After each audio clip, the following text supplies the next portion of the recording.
চল বাবা চল, আজকে তো মা শ্যামসুন্দরীর হচ্ছে স্নানযাত্রা। চল মায়ের মন্দিরে দুধটা নিয়ে যাই, মায়ের মাথায় ঢালবো। চল চলো বাবা চলো।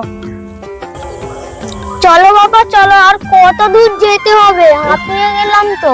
আমি আর হাঁটতে পারছি না রে। চল ওই যে দূরে দেখা যাচ্ছে ওখানেই মায়ের মন্দির, চল।